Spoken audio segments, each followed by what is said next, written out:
para la ciudad capital de Bolívar, evaluar sus alianzas políticas, en fin, hablar de tantos temas que tenemos represados con él, pero ha sido absolutamente imposible. ¿Por qué? Pues Juan Pablo, lo que nos dicen desde su oficina de comunicaciones es que el alcalde se encuentra en una reunión desde muy temprano en su casa y que ha sido imposible interrumpirlo para que nos atienda. Pues sin embargo nos llama la atención que se ha podido atender a otros medios de comunicación, entonces la verdad sí queremos saber qué está pasando con la W y el nuevo alcalde de Cartagena, Quinto Guerra, que recuerde, en la campaña nunca nos atendió. Sí, muy interesante poder hablar con el nuevo alcalde de Cartagena. Ojalá pueda encontrar un espacio en su agenda para atendernos. Nos vamos a Cartagena precisamente a hablar de esta elección, la visión que tienen los analistas y quienes han seguido el proceso electoral. Antonio, ¿quién es su invitado? Así es, Juan Pablo, seguimos analizando estos resultados. Tenemos en línea, nos acompaña a esta hora el politólogo Pablo Abitbol. Pablo, buenos días, bienvenido a la W. Muy buenos días, un placer. Pablo, cuéntenos cuál es, en términos generales, su lectura de estos comicios atípicos en los que se presentó la que es considerada la más baja participación de votantes en los últimos años. Sí, pues yo creo que una anécdota que me ocurrió porque yo ayer tuve que ser jurado de votación y fíjese lo que sucedió. Una compañera, también jurado de votación en mi puesto, no se había enterado que le tocaba ser jurado. Llegó al puesto de votación y se enteró que le tocaba ser jurado porque le pagaron 20.000 pesos, dizque para que votara por Quinto Guerra. Y la llevaban hasta el puesto de votación. Ella dice que votó en blanco.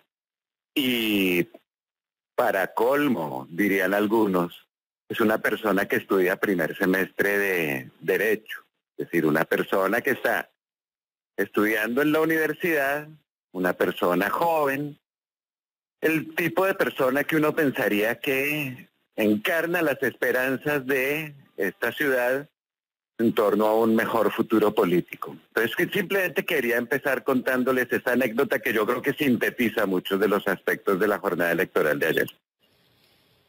Sí, Pablo, en términos de la participación, que como decía se considera una de las más bajas, ¿qué legitimidad podría dársele a esta elección?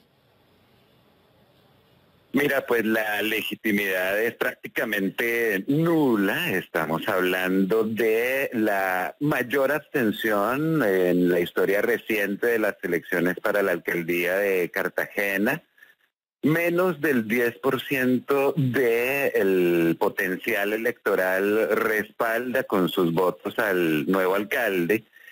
Y más allá de esta abstención apoteósica, pues también mina la legitimidad, la gobernabilidad de este nuevo gobierno, tanto el tema de la posible anulación de la elección del alcalde por parte de la Procuraduría, dado el debate sobre su posible o presunta inhabilidad que se ha dado últimamente, y además encontramos que básicamente es un alcalde elegido con el apoyo de la mayor parte de las estructuras políticas tradicionales, de las casas políticas tradicionales, entre ellas muchas casas políticas abiertamente conocidas como corruptas o cuestionadas o parapolíticas de la ciudad y el departamento. Así que la legitimidad, tanto en términos del pequeñísimo caudal de votantes como en términos de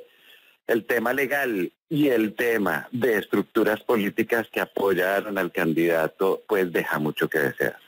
Pablo, yo le quiero preguntar ahora que usted menciona el tema de la Procuraduría justamente por eso, porque había pasado muy poco tiempo desde el triunfo de Antonio Quinto Guerra, cuando ya la Procuraduría estaba haciendo el anuncio de que iba a solicitar la nulidad de su elección. ¿Cuál es el panorama entonces que ustedes vislumbran con esta elección de alcalde? ¿Creen que va a pasar lo mismo que ha pasado con los anteriores mandatarios y que ustedes van a quedar otra vez en una incertidumbre? Pues la ciudadanía es lo que está temiendo. La sociedad civil ha expresado por redes sociales, columnas de opinión, análisis en medios, esa preocupación, la preocupación de una desgobernabilidad, una ingobernabilidad recurrente en la ciudad, fruto no solamente de la corrupción, las trampas, el ventajismo tramposo de nuestros candidatos y mandatarios, sino además de la consabida lucha por el poder que se libra en los estrados judiciales. En ese sentido sí es una tremenda preocupación, y lo que he oído últimamente estas últimas 2 o 3 semanas es más bien cábalas respecto a cuánto va a durar el alcalde elegido ayer en su cargo, mientras se prepara posiblemente un plan B por parte del Partido Conservador para alistar la terna y al candidato al mandatario que lo reemplace. ¿Por qué la gente no se rebela? ¿Por qué la gente asume esto? Porque la abstención en últimas es una expresión válida si se quiere, pero al ganador no le importa, y a los conservadores y a esas fuerzas políticas que ponen alcalde no les importa. Ellos, con tal de tener el poder, abstención o no, van a hacer lo que quieren hacer. ¿Por qué la gente no se rebela en Cartagena con lo que está pasando?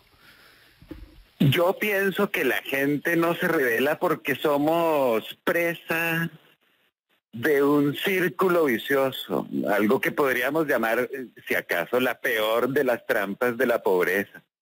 Es ese círculo vicioso según el cual la gente dice, vea, yo no voto porque los corruptos políticos no sirven para nada. Y al mismo tiempo no se dan cuenta que los políticos corruptos que no sirven para nada están en el poder precisamente porque la gente no vota. Entonces ese círculo vicioso es una trampa de la pobreza. Es un mecanismo de progresiva intensificación de la corrosión del sistema político y democrático local, del cual es muy difícil escapar, sobre todo si estamos fallando estructuralmente las universidades, los colegios, los gremios, las empresas, en la educación cívica, en la educación en cultura ciudadana, en la promoción de espacios de deliberación y de construcción de ciudadanía.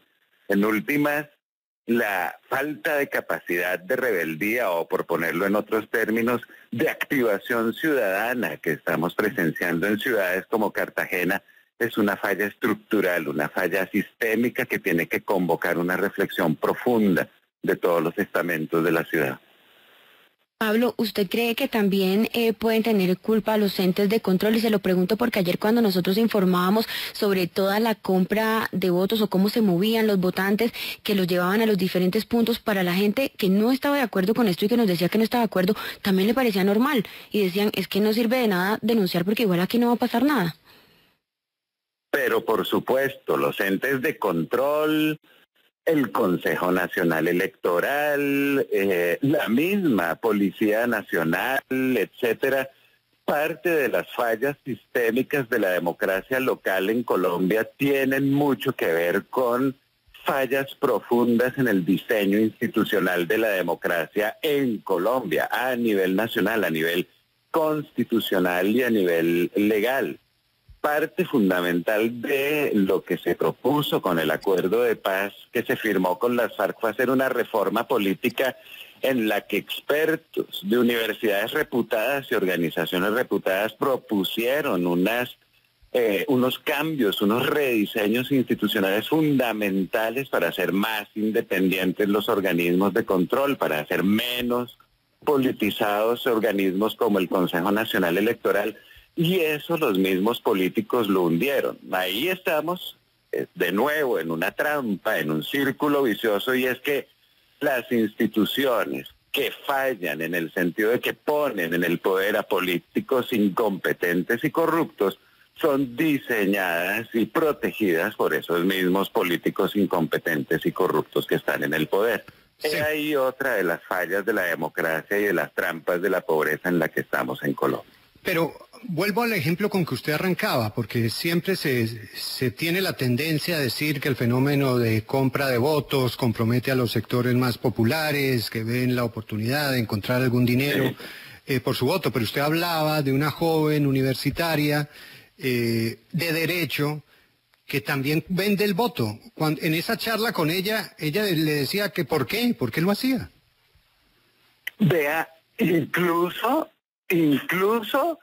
el resto de personas que estábamos ahí hablando con ella, jurados de votación y otra gente que había ahí, todos veían la cosa como algo supremamente normal, como lo más normal en el universo, el hecho de vender y comprar votos. A mí incluso me ha pasado que como yo trabajo no solo en barrios populares, también en una cantidad de actividades en Cartagena y fuera, en los Montes de María y tal, la gente a veces me pregunta si eso es normal, si eso está permitido, si eso es ilegal, si eso no es ilegal. Es decir, lo que tenemos es un doble fenómeno de normalización de la corrupción ciudadana, porque es el ciudadano el principal actor de la corrupción en este sentido, y al mismo tiempo una ignorancia, un desconocimiento tanto de los aspectos legales como de los aspectos éticos, morales, culturales, que complementan la institucionalidad de un régimen democrático. Y en ese sentido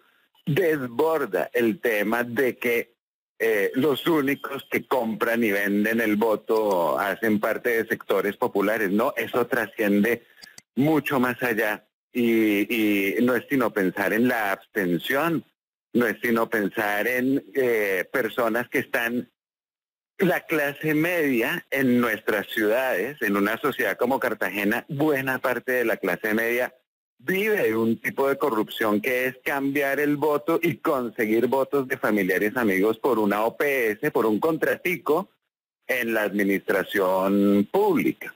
Entonces, claramente eso desborda un tema. No le podemos imputar la corrupción ciudadana solamente a las clases populares. Gracias, Pablo Abitbol, politólogo, por acompañarnos en este análisis que hacemos de las elecciones atípicas de Cartagena, en la que el 9% de los ciudadanos aptos para votar eligieron al conservador Antonio Quinto Guerra Varela.